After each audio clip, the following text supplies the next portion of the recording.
તો સમાચારની શરૂઆતમાં વાત કરીશું તો દેવભૂમિ દ્વારકા જિલ્લામાં યોજાયો ખેડૂત સત્યાગ્રહ। ખેડૂતોના પ્રશ્નોને માટે ખેડૂત સત્યાગ્રહનું આયોજન કરવામાં આવ્યું। કોંગ્રેસ અને આપના નેતાઓ ખેડૂત સત્યાગ્રહમાં હાજર રહ્યા। અમિત ચાવડા અને ઈશુદાન ગઢવી હાજર રહ્યા। પાલામલિયાએ ખેડૂતોના પ્રશ્ન પર સરકાર પર પ્રહાર કર્યા। લડત આપો તો જ સરકાર તમને કંઈક આપશે। ઈશુદાન ગઢવી અને જિગ્નેશ મેવાણીએ પણ ખેડૂતો મુદ્દે પ્રહાર કર્યા। ખેડૂતોના દેવા માફ કેમ નથી કરતી સરકાર? દ્વારકાના ડેમોના કામ દાયકાઓથી અધૂરા આવું કેમ તેવું ઈશુદાન ગઢવીએ જણાવ્યું। જ્યારે ખેડૂતોને મગફળીના 2500 રૂપિયા કેમ નહીં? ગામડાના ખેડૂતો મોટી જમીન માપણીનો ભોગ બન્યા છે। આજે જાહેર મંચ ઉપરથી એલાન કરું છું, જ્યાં સુધી જમીન માપણી રદ નહીં થાય ને ત્યાં સુધી હું મસાલો નહીં ખાઉં।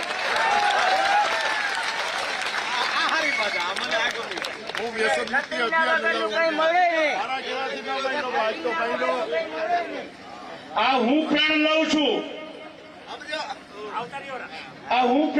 છું કે હું જ્યાં સુધી જમીન માપણી રદ નહીં થાય ત્યાં સુધી મોઢામાં મસાલો કે તમાકુ બીડી, નહીતર એવું થાય કે મસાલો મૂકીને બીડી ચાલુ કરી દે નહીં થી।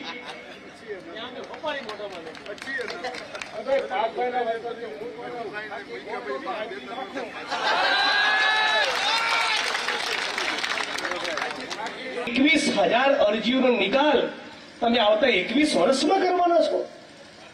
સૌ ખેડૂત મિત્રો, મહેસૂલ વિભાગના કેટલાક સિનિયર અધિકારીઓ એ ચા પીવા ખૂણામાં બેઠા હોય, પેપર ફોડી નાખતા હોય એવી શૈલીમાં કબૂલે છે કે નાયબ મામલતદારો, પ્રાંત અધિકારી, કલેક્ટર અને મહેસૂલ સચિવ એ બધા જમીનોની ફાઇલોમાંથી જમીનોના કૌભાંડમાં પૂંજીપતિઓને, ઉદ્યોગપતિઓને ગૌચરો પધરાવવામાં, એને કરવામાં, બિલ્ડરોને રાજી કરવામાં કરોડો કમાતા હતા। આપણે ખેડૂતો માટે, ગરીબો, વંચિતો, શોષિતો માટે જીવીએ છીએ અને એના માટે મરવાનું છે। એટલે કોઈ પણ ઉદ્યોગપતિના બાપની તાકાત હોય તો હામી છાતીએ લડી લે। અને એટલા માટે મેં મહેસૂલ મંત્રીને કીધું, અને આ બેઠા છે ને કહું છું, એમણે કીધું કે સુદાનભાઈ તમે નામ આપો, તમારે ત્યાં હમણાં જ અધિકારી આવશે, તમારી જમીન ઓકે કરી દેશે। મેં કીધું જ્યાં સુધી મારા ખેડૂતોના ગુજરાતની જમીન નહીં થાય ત્યાં સુધી સુદાન ગઢવીની જમીન પણ નહીં થાય।